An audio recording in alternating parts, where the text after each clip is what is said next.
player, you probably heard about the zero running back strategy. Matt Harmon was one of the primary advocates of it in the world of fantasy football, which is obviously that you eschew drafting running backs and instead focus in the 21st century passing first NFL game, focus on receivers and let everybody else fight for those running backs. And so we wanted to revisit that now real quick.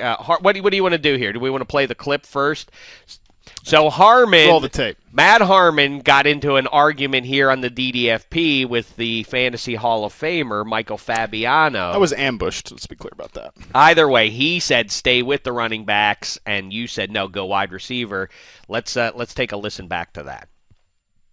Aren't you down on Devonta Freeman? Yeah, and I would draft Antonio Brown before him. No question about that. Of course. I never said wide receivers weren't trending upward. They absolutely are. You'd have to be a jack not to see that. So why would the bottom line?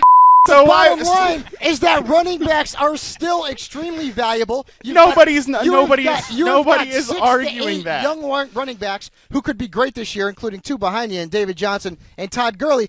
And when you talk about a strategy and then don't use it, I'm sorry, but I lose respect. The credibility's gone. He doesn't respect you. That's the best. He doesn't respect you.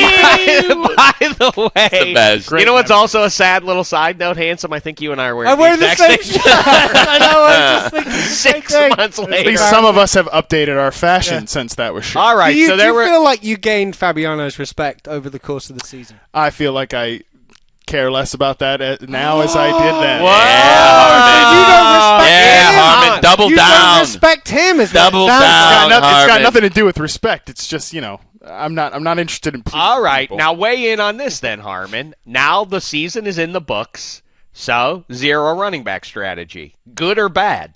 I think this was a really not great year for it, to be honest with you. I mean, so obviously we've got the performance of 3 running backs. One of them that we talked about on that show, Todd Gurley, didn't work out. I mean, there's still plenty of, potential. But this was my point then, is that anything can be viable. And I think zero RB can still be viable. If you look at some of the facts, we're all about facts these days here in America. This year, Mike Evans led the NFL with targets, 173. That was very low considering what we've seen from wide receivers lately. 16 receivers had more than 173 targets from 2009 to 2015. That seems like kind of an outlier number. If you look at T.Y. Hilton, led the NFL in receiving yards with 1,448. We saw from 2009 to 2015, again, 19 wide receivers in total post more than that. I think that this year was a very low year for high-end wide receiver production, kind of an outlier. I wrote a piece about this, actually, again, on NFL.com/Harmon. You can check that out, like reviewing zero RB this year. Use a lot of graphs to show that this was a big down spike in the upward trend of wide receiver production, while passing production in the NFL as a whole was still right in line with what we've seen. So I think this is still a passing league. You can go early running back, you can go zero RB, and I think that there's a lot of ways to get to the mountaintop.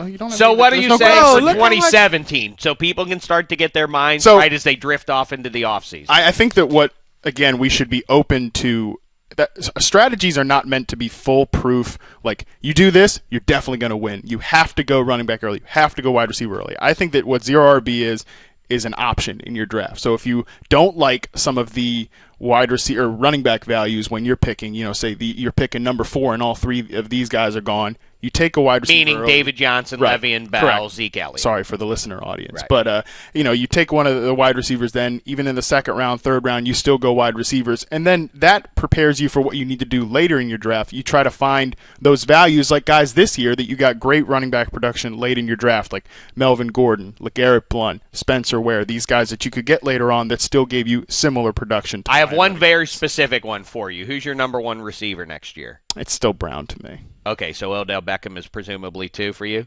Or maybe Julio? Yeah, I think those 3 are stacked. Who do you want, Odell Beckham or Jordan Howard? You have the 4th pick. Oh,